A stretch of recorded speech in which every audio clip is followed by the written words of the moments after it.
ഒരു പുതിയ എക്സ്പീരിയൻസ് ആണ് ഇപ്പോൾ. കാരണം ഇതേക്കുറിച്ച് അറിയാത്ത ഒരുപാട് ആളുകളുണ്ട്. ഈ സ്പാ എന്നുള്ള പരിപാടിയെ കുറിച്ചിട്ട് കൃത്യമായിട്ട് അറിയാത്ത ഒരുപാട് ആളുകളുണ്ട്. അവർക്കിപ്പോൾ ചിലപ്പോൾ ഒരു പ്രയോജനമാവാം. ഫ്രണ്ട്സൊക്കെ ഉണ്ട്. കൊള്ളാം, മൊത്തത്തിൽ നല്ല സിനിമയാണ്. അതെ, ഇപ്പോഴത്തെ കേരളത്തിൽ നടക്കുന്ന ചെറിയ കാര്യങ്ങളാണ് നടക്കുന്നത്. കണ്ടിരിക്കാനായിട്ട് ഒരു സീൻ മാത്രമേ ഉള്ളൂ, അത് മാത്രമേ ഉള്ളൂ, വേറെ ഒന്നുമില്ല. പക്ഷെ ഫുള്ള് അടച്ചുകൊണ്ടാണ്, വേറെ ഒന്നും. അഭിനയം അങ്ങനെ അത്ര പോലെ. മൊത്തത്തിൽ ഒരു 5 സ്റ്റാറിൽ ഒരു 2.5 കൊടുക്കും. ഫാമിലിയായിട്ട് കാണാൻ പറ്റില്ല. പടം കൊള്ളാം, തമാശ കോമഡിയാ. കൊള്ളാം, കൊള്ളാം. പുള്ളിക്കാരൻ റിയൽ ഇൻസിഡൻസ് വെച്ചാണ് എടുക്കുന്നത്.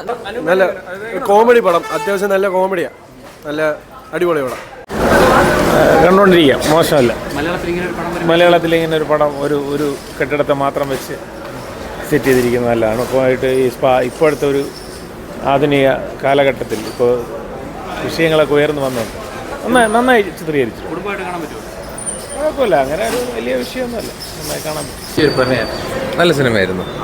നല്ല മറ്റേ നായികയെല്ലാം നല്ല ശ്രുതി, നല്ല പടമായിരുന്നു. നല്ല ഡയറക്ഷൻ, കോമഡി എല്ലാം ഉണ്ടായിരുന്നു. തൃശ്ശൂർ ഭാഷ സംസാരിക്കുന്നൊരു വിനീത് എന്ന് പറഞ്ഞ ആളൊക്കെ നല്ല അഭിനയമായിരുന്നു.